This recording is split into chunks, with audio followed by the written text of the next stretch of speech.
Kung magkasala sa iyo ang kapatid mo, puntahan mo siya at kausapin ng sarilinan. Kapag nakinig siya sa iyo, ang pagsasama ninyong magkapatid ay nauli mo sa dati at napapanumbalik mo siya sa Ama.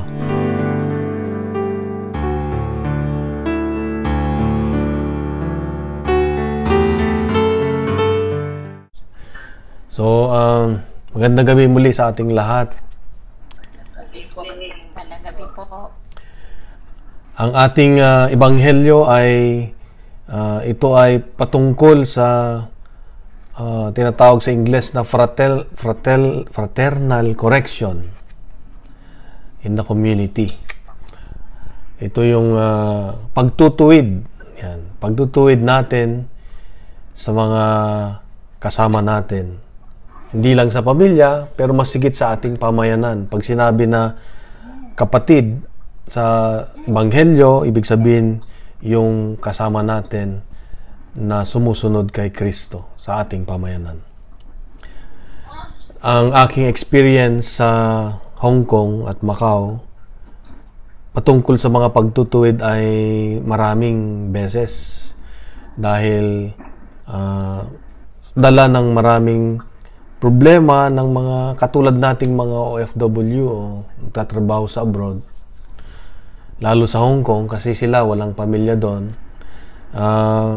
Malimit, maraming mga lumalabas na mga problema.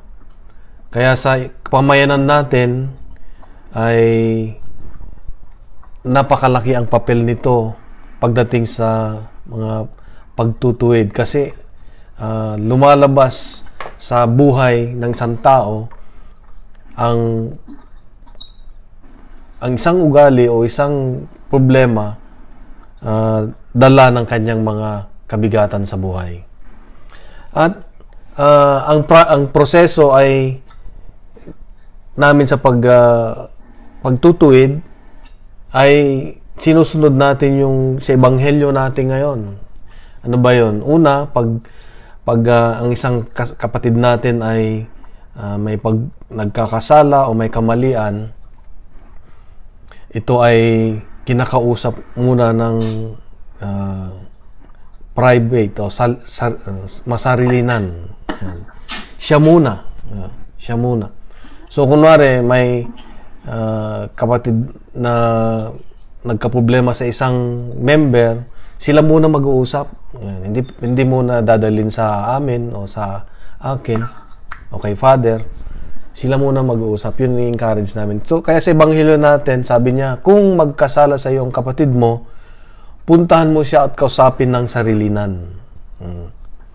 Hindi yung ilalagay mo na kagad sa social media, sa Facebook na pariringgan mo na siya o maraming ganun sa media ngayon. Pag may problema sa isang tao, sa kapitbahay o sa community, nilalagay na sa media kaagad. Ang sabi ni Lord ay mag-usap muna kayong dalawa. Kasi pag hindi kayo nag-usap, bukas mas malaki na yung problema kasi yung gap ninyong dalawa ay madadagdagan. Kakaroon ng friction, buwibigat. Pag palampasin mo pa ng isang linggo, times 10 mo na, siguro times 20 na nabigat na mahirap mag-reconcile. Kaya dapat hindi pinapatagal ang hidwaan. Yan, yung hidwaan. Tapos, ang sabi dito, sa ebanghelyo din, kung hindi siya nakinig sa'yo, magsama ka ng isa o dalawa. So, magsasama ka ng siguro yung leader mo na sa grupo o sa ministry para mag-usap kayo at para may makikinig o may magpapatunay ganyan sa pinag-usapan. At kung hindi pa rin makikinig, dadalhin mo na raw sa simbahan. Ibig sabihin, pwede mo nang dalhin sa atin, sa grupo natin, pwede mo nang ilapit kay Father, pwede mo nang ilapit sa bishop, siguro, gano'n. At kung hindi pa rin nakinig, yan na, ituring mo siyang hentil o isang publikano. Hindi yung pag hindi nakinig, paalisin mo na lang. O, mas maganda na lang umalis. O, sasarado mo yung community para sa hindi ganon. Kasi si Lord, yung pagturing niya sa mga hentil at publikano, yung tax collector, ganon din tayo dapat. Na laging hindi tumitigil, laging nagpapaalala, laging lumalapit sa kanila para maipadama yung pagmamahal at magbago.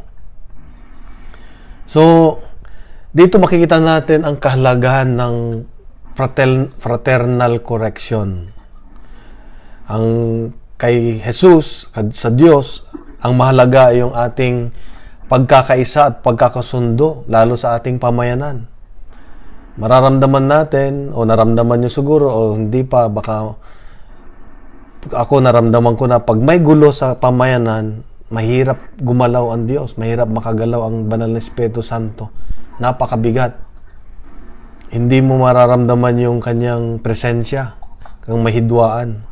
Kaya ginagawa namin, pag may problema, nagmi-meeting kaagad ang mga core leaders para pag-usapan anong magandang gawin. Kasi pag pinatagal mo pa, mahihirapan ang lahat at apektado ang mga miyembro, kahit yung mga walang kasalanan, apektado. Sabi nga, ang sakit ng kalingkingan ay kalingkingan ba? Sakit na rin ng buong katawan. Nararamdaman ng buong katawan, kaya ganun. Madali sa pamilya kasi pag may problema sa magkakapatid, ganyan, nandyan yung mga magulang na mag-ayos. Nandyan sila kaagad. Pero sa community, minsan mahirap. Lalo kung nagkakaroon na ng division sa community. Ayan. Pag lumalaki yung community, nagkakaroon ng division. Kung minsan, pag hindi naagapan, may grupo ni ganyan, nagkakaroon ng iba-ibang grupo. Kaya, kailangan na ayusin yung hindi pagkakaunawaan. Ang pagtatama ng kamalian ng kapwa natin na isang personal na pagdidisiplina para maituwid ang pamumuhay at inasahan ng Diyos na tayo lahat ay magiging, ang tawag dito sa English, watchman. Dun sa binasa natin sa Bible, sabi niya sa kasulatan, watchman, o sa Tagalog, bantay. Tayo raw ay dapat maging bantay sa bawat isa. Babantayan natin ang bawat isa. Maganda, alam niyo, maganda ang gusto ko sa community. Pwede kang pagsabihan ng kasamong member, kasamong miyembro, Brad, bakit ganon? O bakit ganon yung ginawa mo? O bakit hindi yata tama yung sinabi mo? Ganyan. Which is makakatulong sa atin. Kung malakas sa community, walang nagko-correct sa'yo, puro ka lang ayon ng ayon dun sa turo ng mundo, doon ka napapahama. Kaya gusto-gusto ko sa community. Lalo na ako, nung bago-bago ko sa community, batang-bata, marami akong mga nanay. May mga nanay, may mga tatay na magtutuwid. Brad, ganyan. Pati hanggang pananamit. Hanggang pananamit ko noon, kinokorek nila. Sabi nila, Brad, mas bagay sa yung ganyan. O ganyan. So, ang sarap ng may community, para kang isang pamilya na nagbabantayan. Nagbabantayan. Kaya ang ginagawa naman natin pag tayo nagtutuwid ng iba, ay we should do it with love. Na may pagmamahal. Mahinahon at matyaga. Hindi yung pag ikaw ay nang correct, dinediretso mo, nakakasakit, lalong lumalayo yung isang tao. Yung bang dinediretso mo na hanggat alam mo nang down na down siya, tapos dadagdagan mo pa, hindi na magpapakita yon. Masisira na lalo yung kanyang pagtitiwala sa community. Lalo pag chinismis na. Lalo pag sinabi mo na sa iba na, alam niyo si ganyan pala siya. Nako, patay na. Hindi na siya magpapakita. Kaya tayong mga miyembro, tayong mga leaders, ganyan, napakalaga ng papel natin. Tayo dapat yung peacemaker, hindi yung tayo yung pinagmumulan ng dibisyon. Maraming ganun eh. Kuminsan yung mga leader pang naging dahilan ng pagkanya-kanya. So dapat nasa gitna tayo lagi. Pag may hidwaan, wag nating papanigan yung isa. Makinig tayo sa bawat isa. Tapos saka tayo magbibigay ng ating opinion, counseling. Yan. Pag nagbigay tayo ng opinion natin, ito natutunan ko sa isang madre. Pag nabigay tayo ng opinion, hindi pwede yung sabihin mo, ganito gawin mo sister, ganito Brad. Hindi pwede yung ganon. Kasi ang papel lang natin ay ipakita lang sa kanila. Kung ito yung gagawin mo, ito yon mangyayari sa'yo. Kung hindi mo gagawin, ito yung mangyayari sa'yo. Ano sa tingin mo? Yan. So, ibig sabihin nun, siyang mamimili. Para hindi ka gagamitin na, sinabi kasi ni Sister Ruby, ganyan, gagawin ko patay na. So, ibig sabihin, dapat pag mag-counseling tayo, ipapakita mo lang yung pros and cons, yung positive, negative. Hindi ikaw yung magsasabi na ganito gawin mo. Yan. Pakita mo lang na para ma-realize niya kung anong tama at anong mali. Siyang mag-decision. Yun ang pipiliin niya. So, kailangan manghinaon tayo pag may problema ang isang miyembro. At, sabi ko, wag nating imarites. Kailangan proteksyonan natin. Alam mo yung mga pare nga, pag ikaw ay nangungumpisal, hindi nila pwedeng ilabas yung narinig. Sana ganun din tayo na wag nating i-chismis kung ano yung narinig natin na personal. Ganun. So, napakaganda yung pagtutuwid, pag tinutuwid natin yung mga mahal natin sa buhay with love. Yan. Pagtiyaga. Kanina, nasa simbahan ako. Habang nagsisimba, yung katabi ko, mag-ama, mga puti sila. Merong yung tatay, dala niya yung kanyang dalawang anak na maliliit pa, hanggang tuhod lang yata ang taas. Lalaki at babae. Wala yung nanay, siguro may trabaho. Tapos, binubuhat nung tatay yung anak na lalaki na bunso. May hawak na libro. Parang binato yata nung bata o inuhulog yung libro. Kumalabog. Nagalit yung tatay niya with love. Ang ginawa niya, binaba niya yung bata. Tapos, nagpapakarga yung bata, hindi niya pinapansin. Nadidistract na kami, pati yung pare ay kasi umiiyak na yung bata, hindi niya pinapansin. Yung tatay, wala, nagdarasal lang, nakapikit. Sabi ko, tatay, hindi niya pinapansin kunan ko lang na lang nakunin ko yung bata ako na lang kumarga kasi katabi ko Tapos bandang huli, mga 5 minutes siguro nakalipas, umupo yung tatay. Sabi niya, sinabi niya siguro, uli-uli, huwag mo ibabato yun. Huwag kang huwag mong ihulog, ganyan siguro.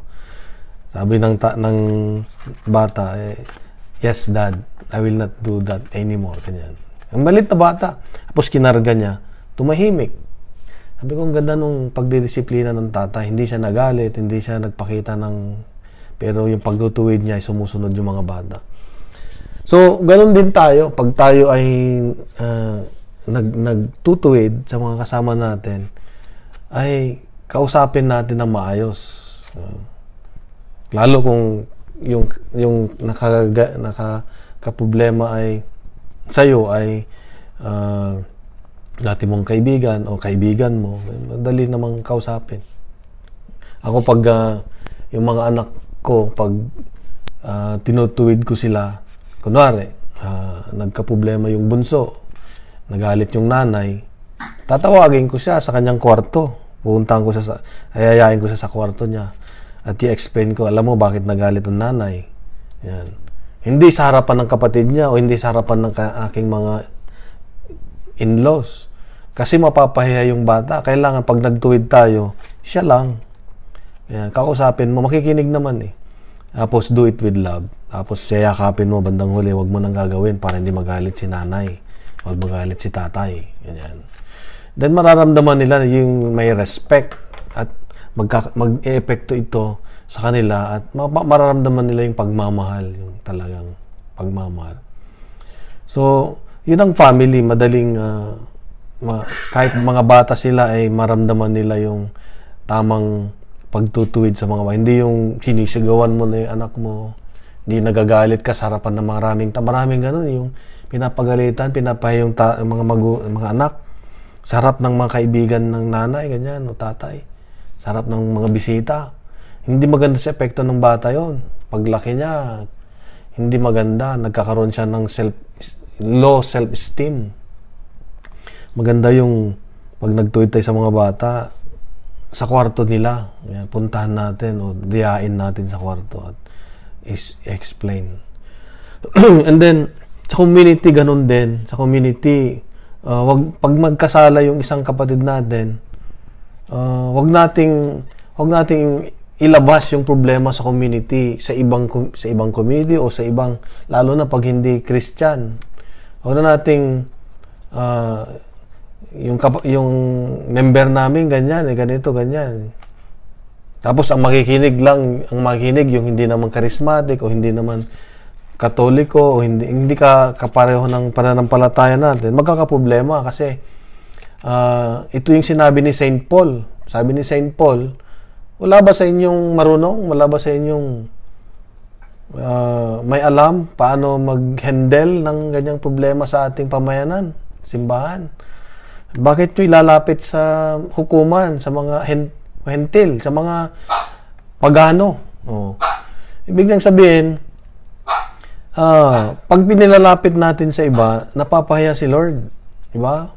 Napapahiya. Ba't mo ilalapit sa isang pagano o sa mga hindi naman nakakilala sa Diyos? Pagtatawanan tayo, pagtatawanan yung community natin, pagtatawanan si Kristo, si Jesus, pagtatawanan ng Diyos. Sasabihin nila, kita nyo, wala namang nagagawa ang Diyos nyo eh. Diba? Sa ginagawa nyo sa pamayanan, kayo-kayo na nga lang, hindi pa kayo nagkakaisa. Paano kami maniniwala na paano kami susunod sa lablak? Pag kayo-kayo hindi naman nagkakaisa, gano'n ang problema.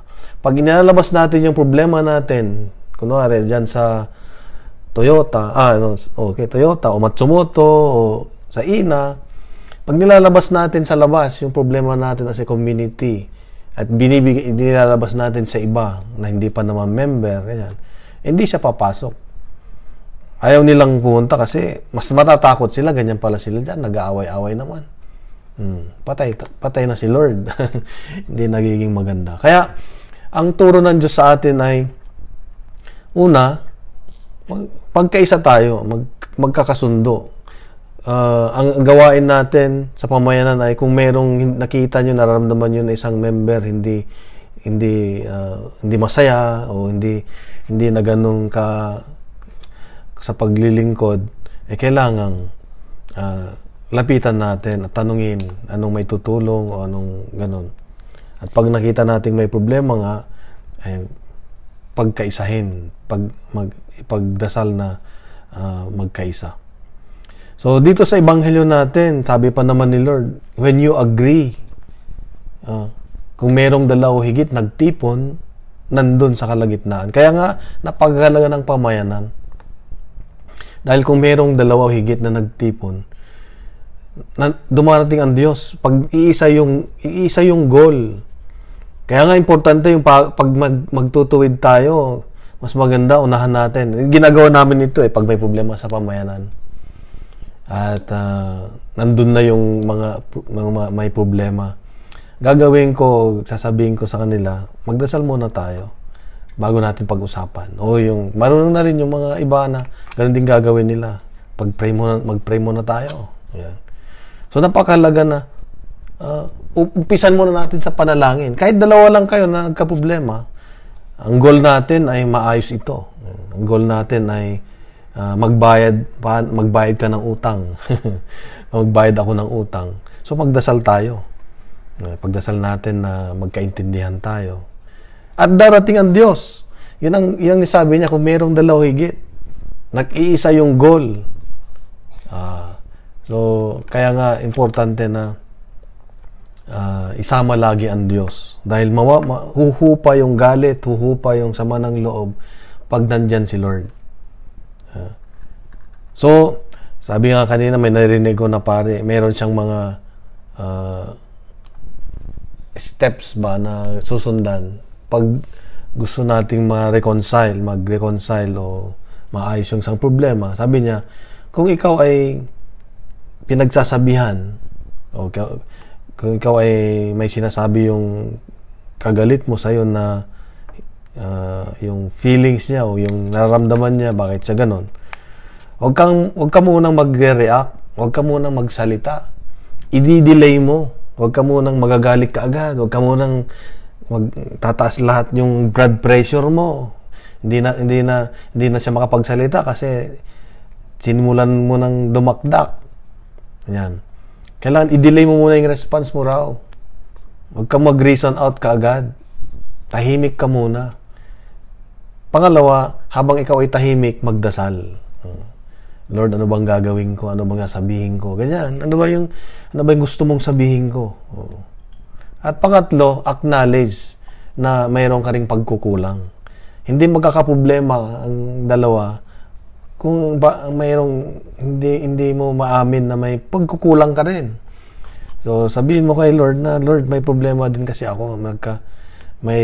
Ako rin ay may pagkukulang. Kaya tulungan mo ako.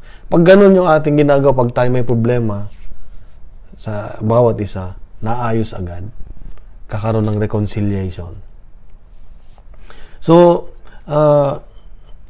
ang kasalanan ng isa ay magiging pabigat sa lahat, sa community. So, importante, kaya nga sa prayer natin ay napakahalaga. Hindi lang sa kasalanan, dito rin sinabi rin natin, na sabi rin ni Lord na kung merong higit na dalawa, ay yung communal prayer natin as a community. Kunwari, may sakit ng isa, pag tayo nagkakaisa ng prayer, dumarating si Lord at mas madaling maibigay ni Lord yung kanyang biyaya, lalo pag nagsama-sama. So, ang huling sinabi niya ay, sinabi ko sa inyo kung dalawa o higit, ay ibig sabihin yung sa banal na misa rin natin. Kaya nga, ang ganda ng misa natin, pag iisa yung prayer natin, iisa yung yung offering prayer natin, yung mga request natin, binabasa. So, as a community, nagkakaisa. Yan. Malakas ang Diyos na nandun siya. Yan. Kasi sinabi ni Lord na nandun ako, hindi lang naman yung pag nagbigay siya, hindi lang naman yung material kaagad. Importante yung presensya niya, yung kanyang banal na espiritu. Yan. Sabi nga, pag sinabi natin na siksik, liglig, umaapaw, pag tayo ay nagbibigay, hindi lang yung material. Hindi material, grasya na lang yun ng Diyos. Material, nasa desisyon ni Lord yun. Pero ang pinakamahalaga, yung siksik, liglig, umaapaw, yung presensya niya. Yung buong-buo siya. Yung siya na mismo. Kasi pag siya ang kasama natin, siya talagang siksik, liglig, umaapaw yung buhay natin sa lahat ng bagay. Hindi lamang material. Kaya, tandaan natin sa Ebanghelyo ngayon, ay pinapaalala ng Diyos sa atin yung pagkakaisa. Pinapaalala ng Diyos sa atin na bantay tayo sa bawat isa. At sa pagdutuwid natin, kailangang may pagmamahal, maging mahinahon, at mapagtiyaga. Matyagaan natin, maging matyaga tayo sa pag-akay. At ang isa sa mga paalala din ng Diyos sa atin, yun nga, pag tayo'y isang pamayanan, nagkakaisa, mayroong kapayapaan sa ating puso at lumalapit iisa sa ating Diyos, then gagalaw siya sa pamayanan natin. Kaya lumalaki ang isang pamayanan. Bakit? Pag nakita ng ibang tao na maganda yung samahan natin, nakakainganyo sa mga member. Kaya nga, maganda yung ginagawa natin na pagdating ng prayer meeting, ngayong September, ay inahanda natin ang lahat. magiging maayos yung unang-una, yung spiritual life natin. Pinagpa-pray muna ba na sa darating na linggo magiging maganda at darating si Lord at kakausapin niya tayo lahat, ganyan. Pinagpipray mo yung mga tinawag ni Lord na mag-attend. Yun yung mga preparasyon natin.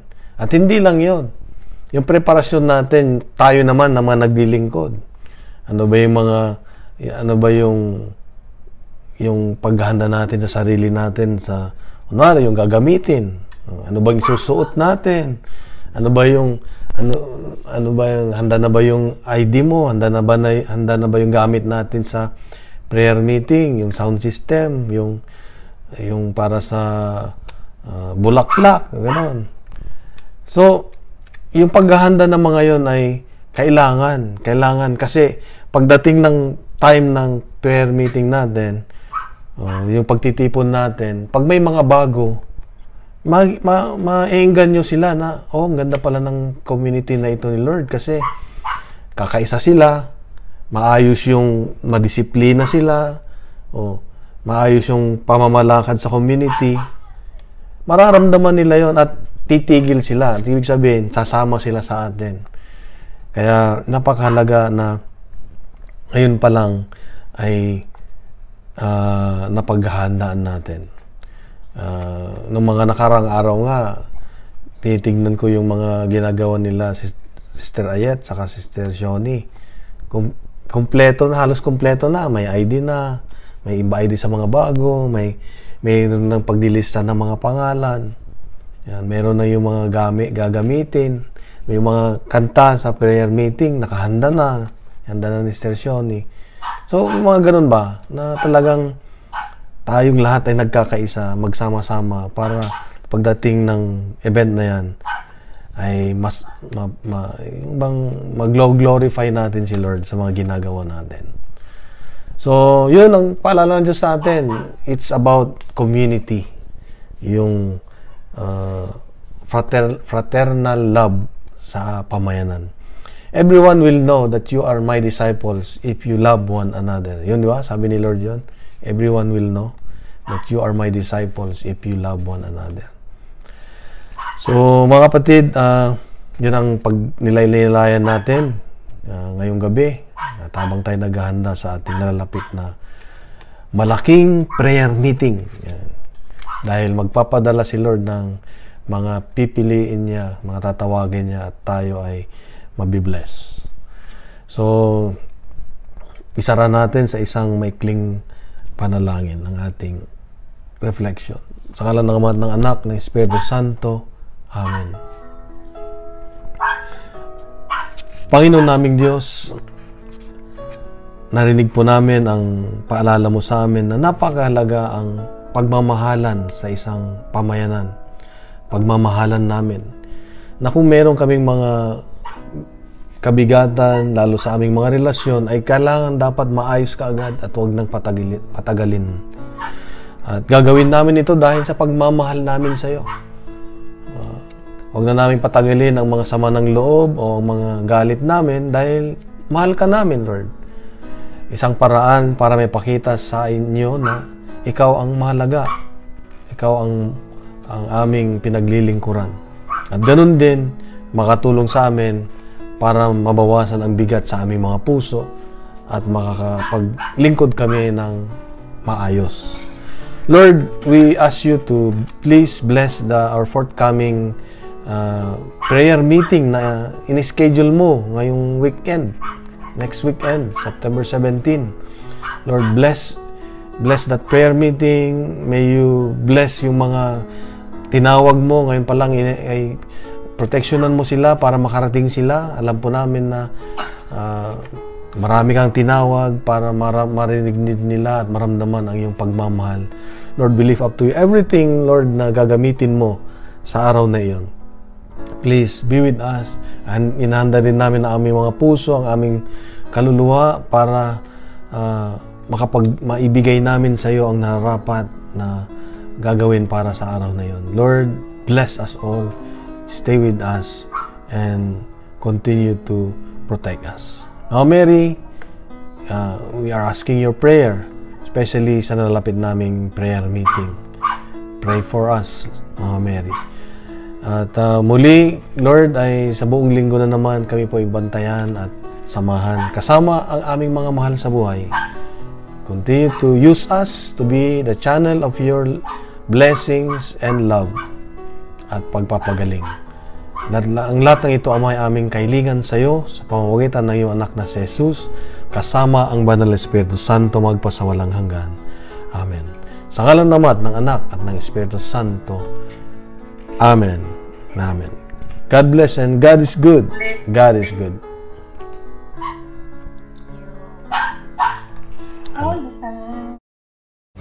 Isa lang pong aking panalangin na darating ang araw. Sana magkita-kita tayo sa langit. So see you in heaven. See you in heaven, mga kapatid. God bless sa ating lahat.